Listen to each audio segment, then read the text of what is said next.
To help celebrate this event, we've invited two students to share their thoughts with us today.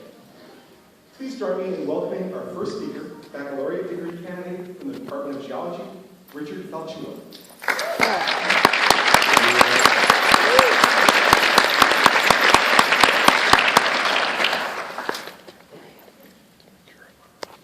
Thank you, Dr. Marshall. It is with great honor and happiness that I stand before you today to speak on behalf of the graduates. I, for one, am proud to be part of such a hard-working class of students that's so deserving of recognition. 4 years ago, I entered the University of Illinois in the School of Earth, Society, and Environment as a freshman geology major. And since that time, I've come to know this school as a second home and family. Well, I'll be honest, when I first sat down to write this speech, like any good undergrad, I instantly became distracted and ended up watching far too many YouTube videos.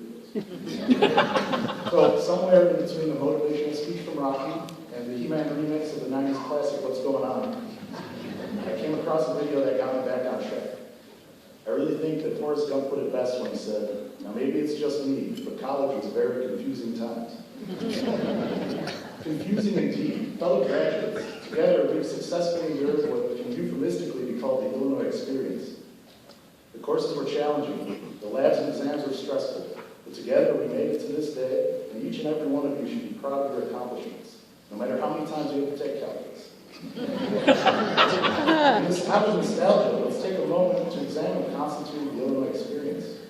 I know that personally I can remember that as a senior in high school, most of what I expected college to be like came from National Lampoon films like Van Wilder or Vanderbilt.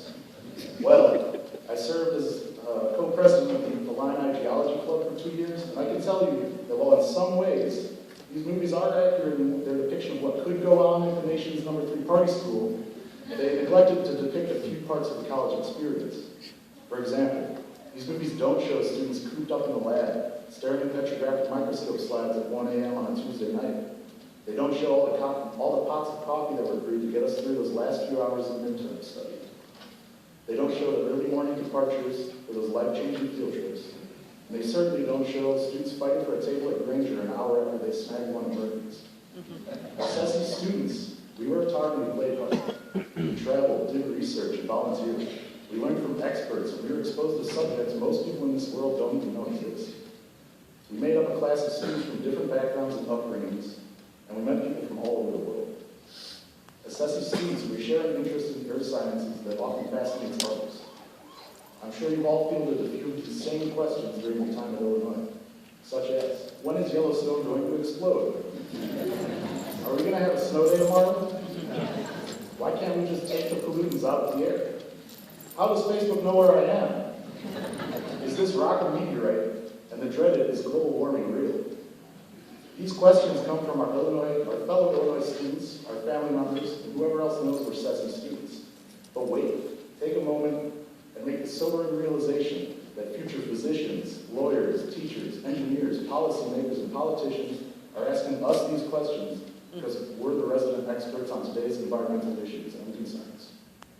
So, when you walk across the stage today and eventually receive your diploma, keep in mind that you're being endorsed as environmental scientists by the state of Illinois, and in the future, our answers to these sorts of questions will be considered credible.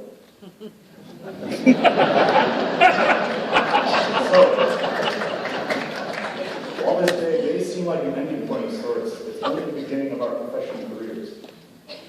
But furthermore, while you may not be a geologist, an atmospheric scientist, a geographer, or whatever it is you UIUC folks call yourselves, you must also realize that you're a graduate of a university that's currently ranked the 11th best public university in the United States and the 28th best university in the world.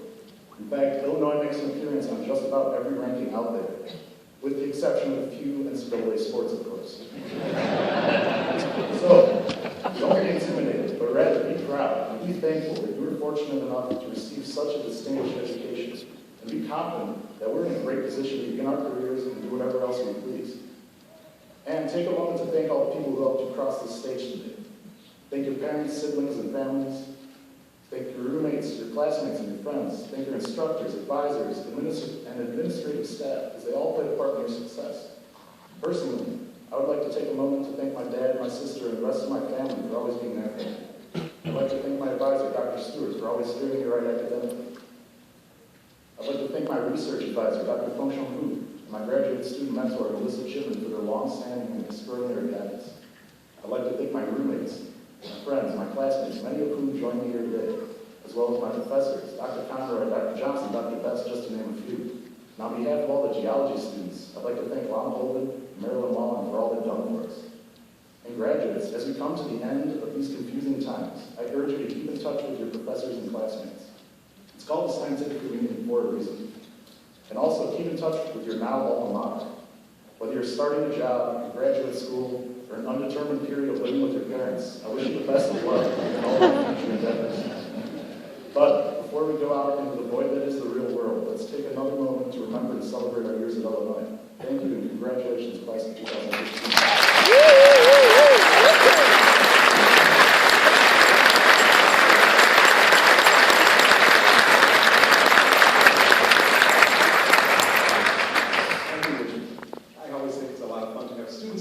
Instead of bringing in somebody from outside who doesn't necessarily know who we are and what you guys want to offer.